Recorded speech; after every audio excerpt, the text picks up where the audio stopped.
This is a really difficult piece for me to do.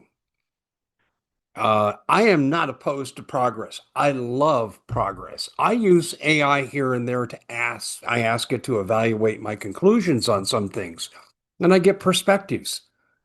AI is valuable in many, many ways. I'd much rather we send an AI robot into combat first before we lose a soldier. I think we all agree on that point. It's good, and automated systems can protect pilots before they can react with hand-eye coordination. That's been shown. These are all very valuable uses. AI can also make our utility more efficient, turns the distribution of power. There's nothing wrong with that at all. It's admirable.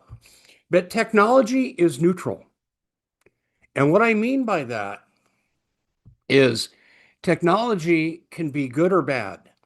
And let me jump to the bottom line here. You don't have to agree with me, but I think the more that you look at life through this lens, it starts to make more sense. There's Team Jesus and there's Team Satan, and there's a war for everything in between. And we're going to win that war. And I'm on Team Jesus in case you didn't know that. We're going to win that war. And the other side is desperately trying to figure out how they're not going to lose this war. And I've pointed out some of those things they do.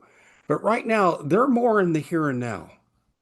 Team Jesus is more about here and now, but more to the what's coming, eternal life, and staying true to the faith. But there's a spiritual war right now, good and evil. There's no question about it. And I remember when I first heard this, and I'll share my experience because I think a lot of you will relate to this. When I first heard we're in a spiritual war, I thought, okay, I kind of get the idea of sin and Satan and temptation and so forth and so on. I was raised in the church, but it didn't really fully integrate with me. It's on every domain of life. I don't care if it's sports, if it's presenting the news, if it's interpersonal relationships, who our role models are, how we entertain ourselves, the politics, what we permit to have happen, our relation with other nations.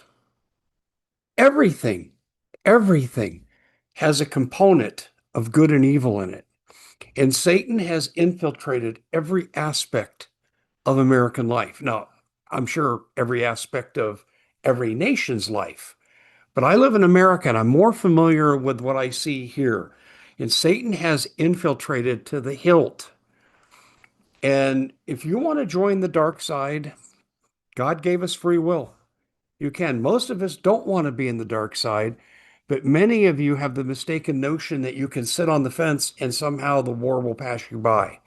You know, there's a real good movie out there. It was made, I believe, in the 60s with Jimmy Stewart, great actor. It's called Shenandoah. It was about a Virginia farmer that thought he could sit out the Civil War, and he learned the hard way you had to take sides. That's really true here. Because if you don't take a side, you'll be forced to take a side or be victim of one of the sides.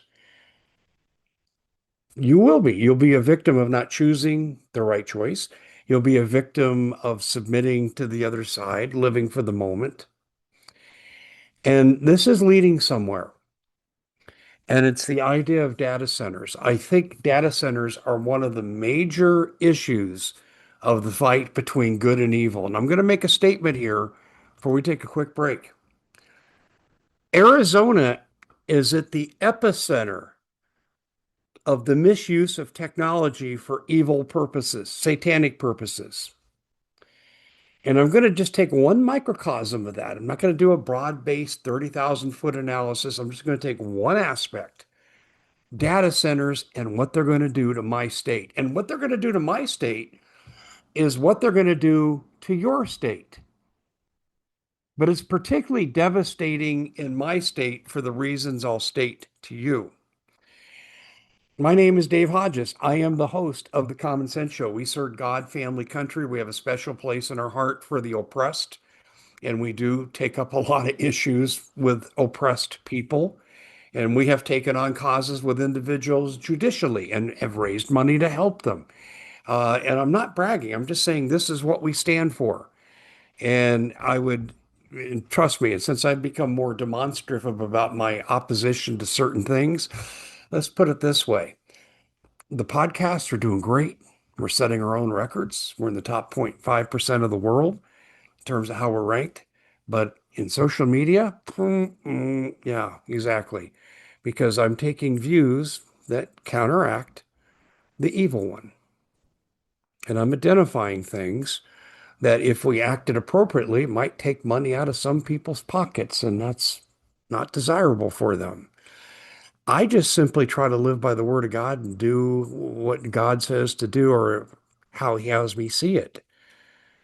That's what this show stands for. Anyway, we are brought to you by 7702. I like to say that as a catch. What's 7702?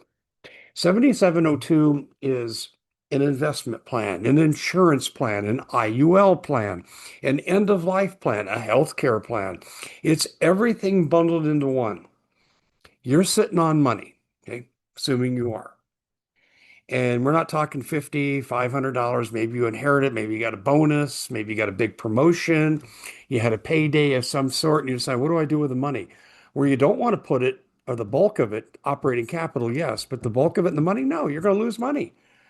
Inflation, it ain't 2%, 3%, whatever. They don't count gas and food. It's probably closer to about 7 or 8%. You're going to get destroyed on the less than 1% you get in your savings account. Don't do that. Okay, well, gold, yeah, you want to preserve some value in gold, but you also want to grow the money.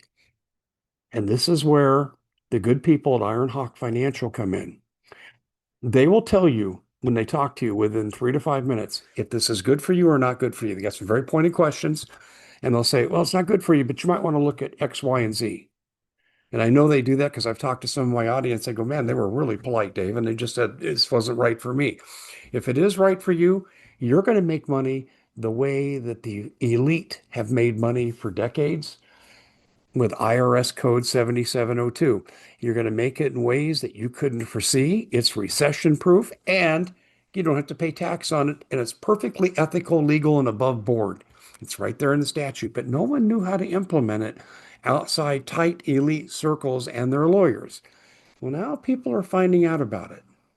My lawyer knows somebody, lawyer for our trust and our estate, and also Joe Lombardi, former great Wall Street investor. He knows about it and he's teaching people how to do it. And it's not a short process. You'll take 30, 60, sometimes even 90 days because they walk through slowly and make sure everything is done correctly. There's full disclosure, full discussion, and people are making fully informed decisions, which I could say is a lot better than a lot of the stockbrokers do. Now, having said all that, if you're sitting on some money, I think you need to take a look at this. Just have a discussion. And Joe and his staff will tell you that. By the way, some of their agents came from my audience.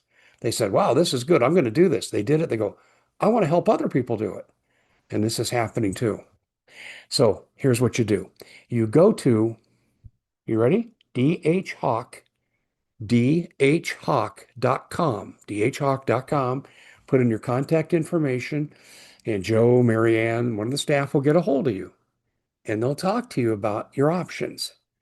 And I got to tell you, a lot of you a year from now, you'll be singing my praise for bringing this to you and say right now to you, you're welcome.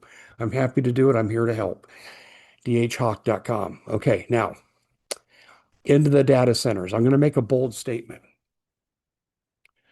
Data centers, whether they're designed to or not, and I believe they're designed to, are going to depopulate Arizona, particularly Phoenix and Tucson and Yuma. And those are the three largest metropolitan areas. You're going, you're kidding. You really, yes.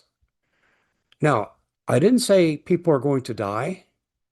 I said depopulate.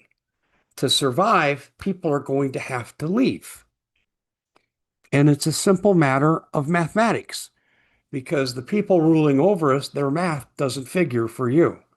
Their math is, oh, thank you for that campaign donation. Yes, we'll give you blanket approval, immunity, and tax breaks for 5 years on the land that you're building on. We'll rezone land just for you. Oh, and even though people in Dave Hodges' community, where the city is beginning to catch up, we won't build roads for them to relieve massive construction traffic. That's what? 10, 12 miles to the south of us. We won't give them anything until the year 2050. You heard me, 2050.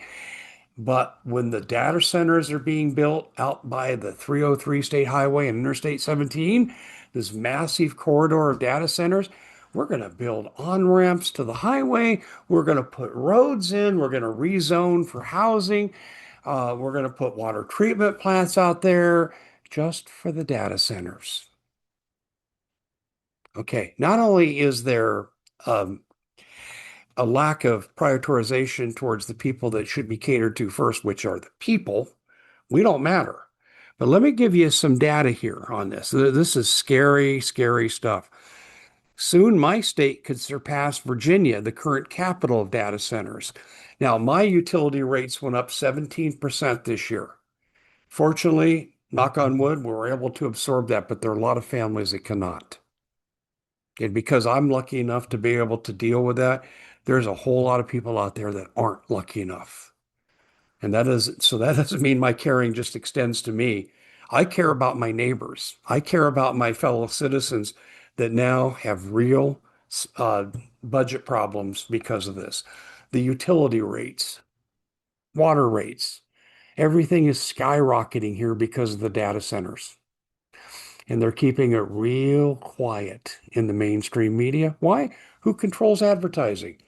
Big money. Who controls the data centers? Big money. And someday we'll do a chart and I'll show you the overlap. It's complicated, not for this presentation, but you have to understand this overlap exists.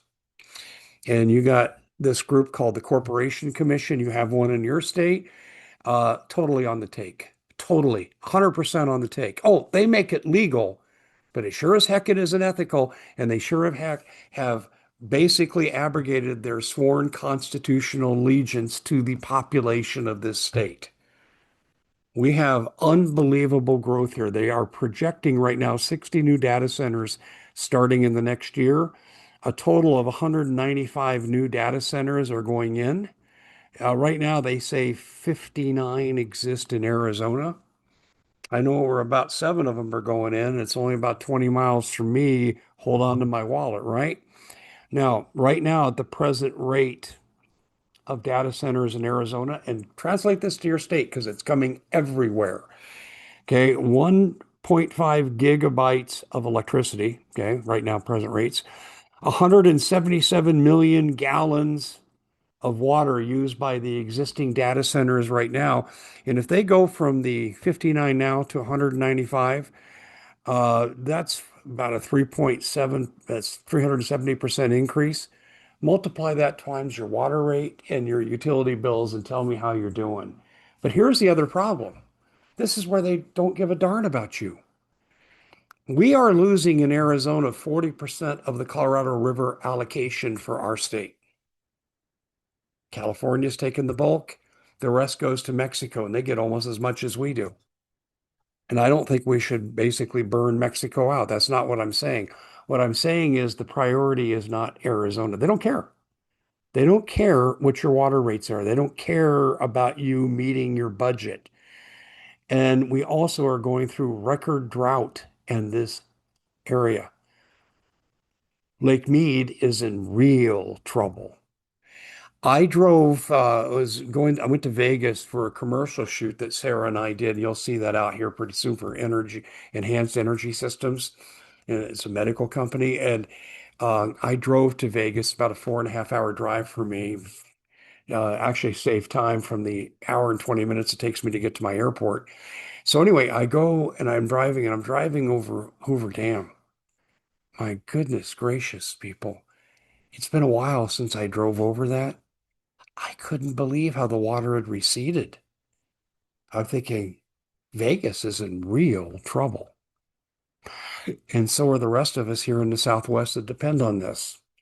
But see, if they'll do that to us with a drought and all the problems that we're having and the costs and a declining economy on top of that, and adding more burden to your utility and water bills in a declining economy, so multimillionaires can become billionaires.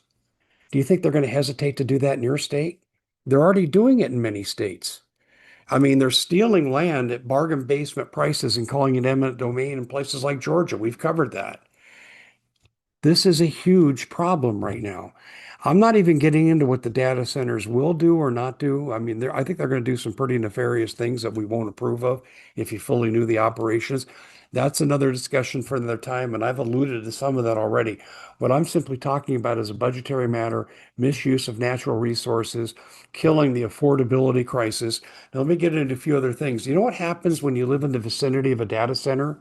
Your temperature goes up 4 to 5 degrees. That's researched. That's peer-reviewed research. Well, in this time of year in Arizona where temperatures can reach 115, yeah, at what point does the climate become uninhabitable for those people? And what's going to happen to their water usage? And then, of course, when water usage increases, what happens to supply and demand and the subsequent price? You got it. It increases too.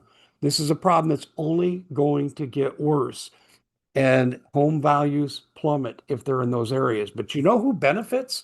This is what the research tells us. If you're in an industrial land corridor, let's say it's a zone for commercial real estate, or you've got commercial real estate on there, you're sitting on a bonanza of a land growth expansion in value. You can sell that to the data centers and make major bank. Pretty interesting, isn't it? And they're forcing farmers out like you wouldn't believe. Let's say there's a squares of 4 farms, okay? And you're in the fifth square in the middle, surrounded by four. And they go through and they start buying up this farmer. They overpay him for his value of his land. Then they buy up the farmer on the other side, and you can see, oh, now your temperature goes up. Your pollution demonstrably goes up with data centers. Now your crop yield is affected. Your water rates are affected. It costs a lot more to keep your crops growing. And then you're facing the pollution effect on your crops. Now you've got groups like the FDA and the agricultural people who are now concerned about the quality of your crops. So you give in and you sell. And farmland is disappearing. And in case you don't know this, in my state, we provide a lot for the nation and we provide a lot internationally. This has been historically a rich agricultural area. Alfalfa, oats, cotton. I mean, you name it, there's a lot of stuff here. And that's all on the verge of going away for data centers. In California, the problem is even going to be worse. I'll develop that at a different time. I don't want to convolute. But if it's happening in my state, and it's happening in other select areas around the country, like Arkansas, Georgia, and so forth. It's happening to you. A lot of you just don't know it yet. And what I'm trying to do here is not scare you. Well, I am trying to motivate you into action. And sometimes there's nothing like a little pinch in the arm to get you going. And I'm hopeful that that is the case here. We need to rise up and stop this. And I'm not saying that data centers can't provide a normal use. But for the life of me, I can't figure out why they have to have these massive data centers everywhere.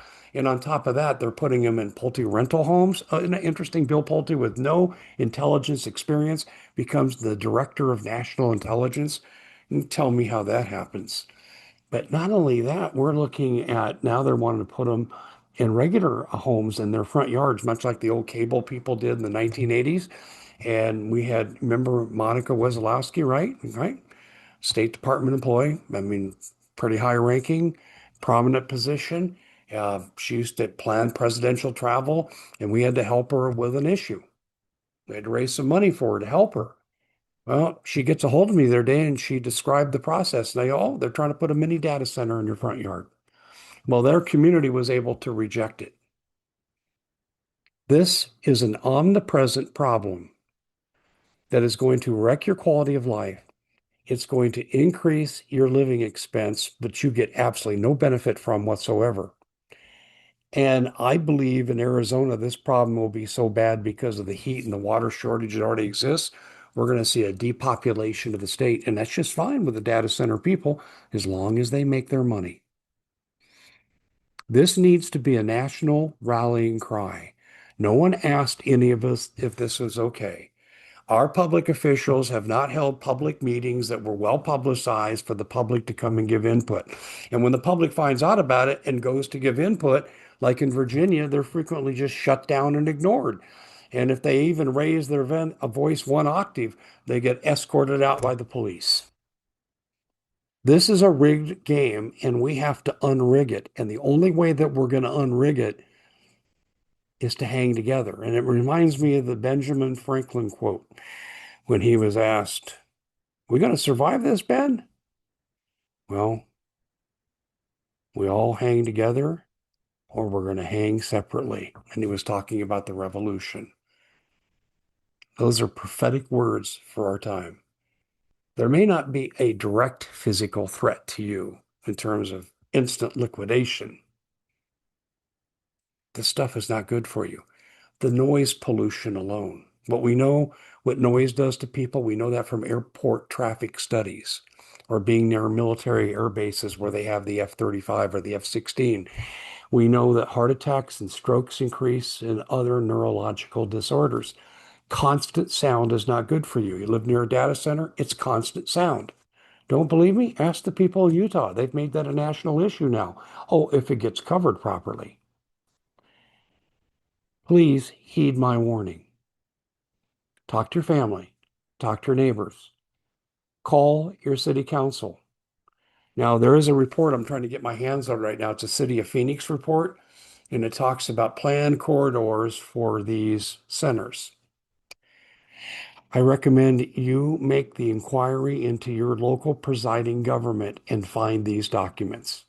A FOIA on planned data centers lists zip codes or a county, and you can begin to find out where you're at. And it's nothing like showing people on a map, hey, they're not here yet, but they're coming like a cancer, and you want to act before it becomes a stage 4 cancer. I'm Dave Hodges. This is The Common Sense Show. Check us out on our TV show, thecommonsenseshow.tv. Sign up for our newsletter at thecommonsenseshow.com. Click on the upper right-hand corner, put in your email. That's all we need, and you'll get an update every single day of what we do. God bless all of you. We'll see you back here again next time.